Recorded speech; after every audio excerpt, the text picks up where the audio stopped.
Are your members ready for what's next? The response to the pandemic has taught us that we just don't know what's going to happen next. There may be variants to the viruses, there may be some changes in the economy that we're not expecting or prepared for, and your members are depending on the leadership in your group to help them not only cover those changes, but grow in times of trouble. I'm introducing a program, the CEO's responsibility as the Chief Sales Officer, the CSO. The CSO has been the missing piece in the C-suite for a long time. The way this fits into the Vistage model for key decisions, first of all, we're going to look at the role the CEO plays as the leader, as the noun, in their position. And their primary responsibility in sales there is outcome. What do they want to achieve in the foreseeable future? It may be revenue, it may be unit sales, it may be profit, but whatever it is. Then they move into leadership, which is a verb. They begin interacting with the team. But in my experience, after working with 1,000 peer groups and working with a number of different companies, is that quite often the problems in sales begin in the C-suite. So the leader becomes involved, and sometimes they become a little too involved. Then there are the managers and the salespeople.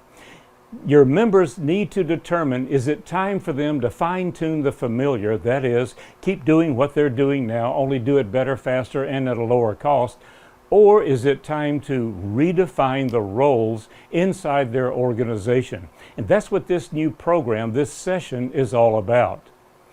Then, once they make that decision, are they going to fine-tune or redefine, then how do you develop the managers and the salespeople in order to deliver the results that you would like to have? Of course, then, this touches on the customer. Engineering and operations get involved. Finance gets involved because Chuckism number one, there are two types of people in the world, those that know they're in sales and those that don't. So we look at a holistic approach, what's going on in the client's organization that can help the CEO, the leader, determine what's next. If we look at a typical organization chart, we see the CEO at the top, and below him or her is the C-suite. Many SMBs, and probably some of your members, do not have a full-time CFO, Chief Financial Officer. Well, if there's a missing piece in the C-suite, let's say they don't have a CFO, who carries the responsibility of the CFO position? The CEO does. When the IRS shows up, they don't want to talk to the controller or the bookkeeper, they want to talk to the CEO. So if we look at the C-suite, who's over on the sales side of the house? Until recently, there were very few CSOs, and that's a responsibility of my industry. We haven't put the training out there, and that is changing. It's changing rapidly. Typically, when I find a CSO in an organization, it's mostly a title change, a new business card, a new sign on the outside of their door. Since everyone is in sales, how do we define the roles of others in the organization, the leadership down to the sales level?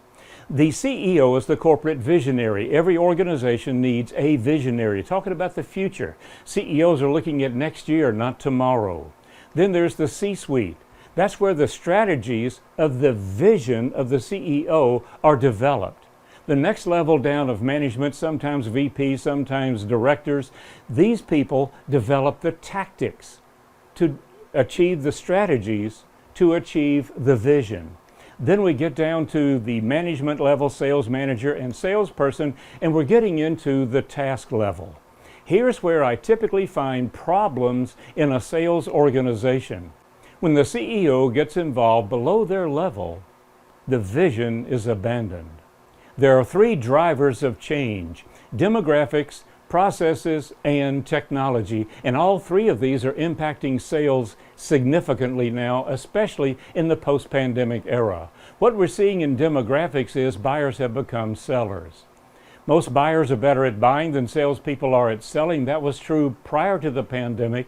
But post-pandemic, we're learning that many buyers are actually better at selling than salespeople are. And I demonstrate that in the program by looking at how we shop on Amazon. When we go to Amazon, who is the salesperson? We are. Who's making all the decisions? We are.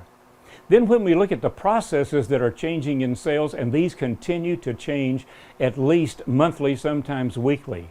We look at processes like sales enablement. It's been around for about 3 years. It's huge right now. And my version of this focuses on preparing the CEO as CSO for changes in their organization. There's blended selling, a spinoff of blended learning.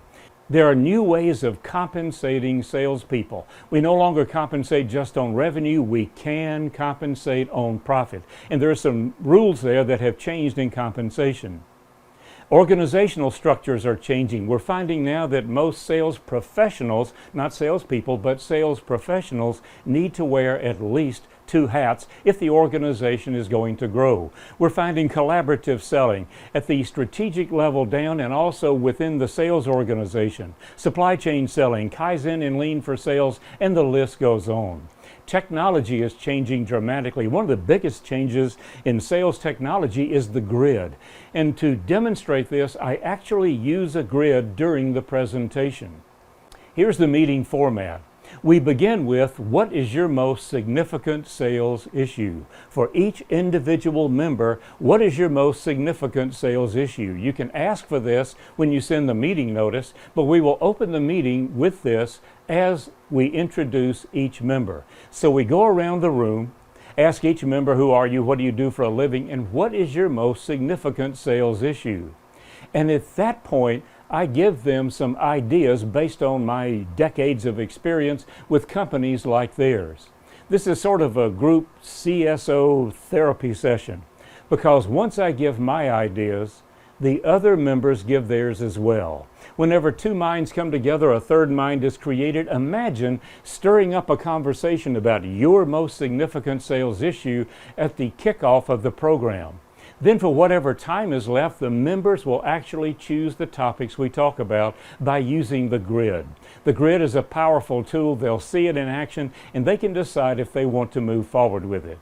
The new program, the CEO as CSO, builds on my version of sales enablement, which, as you can tell, has the CEO. Where does the CEO get their information? From their industry, from their peers, from forecasts, and then they answer 2 primary questions: who else and what else? That may sound innocent at the moment, but I can tell you answering those 2 questions has brought turnarounds in many of my client organizations. Then we look at the C-suite. If there's no CSO, we point out the fact that the CEO is going to be the CSO.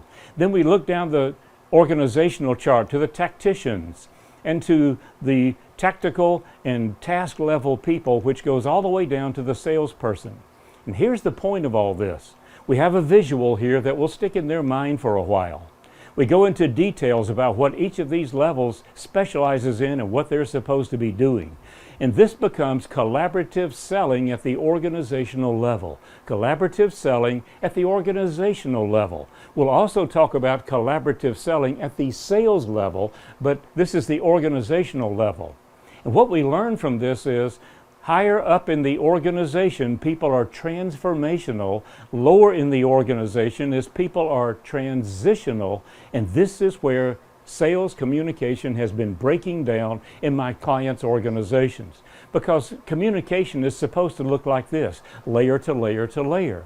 But what I typically find is the CEO, especially if they founded the company, wants to tell the salespeople how to sell based on their experience.